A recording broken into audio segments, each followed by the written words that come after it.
Hey guys, welcome to the first how to use your wristwatch video in the series, in which you will learn a new trick on how to get the most out of your current diver watch. The idea came to me as I found that there are very little videos covering how to use and utilize your watch, as opposed to typical reviews, if you will. So the main topic of this video is going to be basically showing you the possibility on how to use your diver's watch as a GMT watch. So first, let's talk a bit about GMT watch itself. You know, it usually has an extra fourth hand, which is set to pointing GMT or UTC time, while the bidirectional bezel containing 24 markers is used to tell the time in various destinations over the world. So there's some interesting videos, you know, covering this topic, and you may find one of them in the description. And let's say the most notable one, most notable piece from this types of watches is Rolex GMT. So what happens if you only have a diver, for example, or, you know, better yet, a cheap diver, such as I do now? And this is what you do. So basically you apply the same logic but slightly differently. It has 12 marks on its bezel instead of 24, and the main unit or increment is 5 minutes in this case. So, you know, 5, 10, 15, 20, and so on. So to tell the time, you would be moving the diver's bezel in the following way, similar to the GMT watch.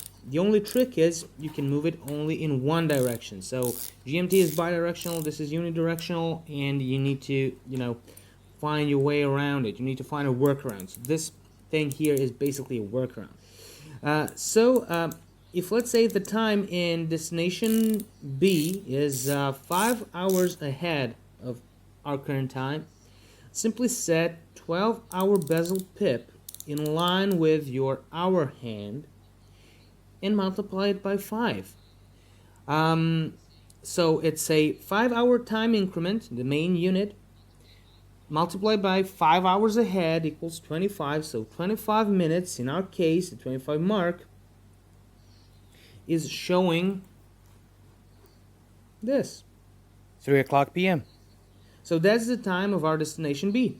So again, just multiply the number of hours by 5, which is our main unit, increment, whatever you want to call it, and move the bezel accordingly to get that second time at a glance. Now, what about telling the time of a destination C, let's say, which is, let's say, 4 hours behind our local time? So in this case, we will do something quite similar, yet, you know, slightly different. We start by applying the same logic, but we use it vice versa, in a sense that, you know, one increment is 5 minutes still, you know, so we're using the same unit, if you will. And being that we want to go 4 hours behind, we simply multiply the two again, you know, so we get 20. But now we set this mark in line with the hour hand, while 12-hour bezel pip will be showing our destination C time.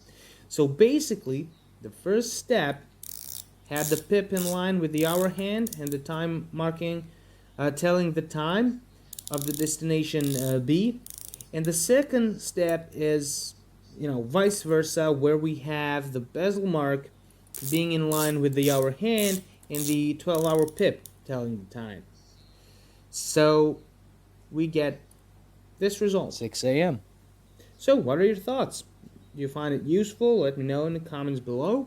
And cheers. Thanks.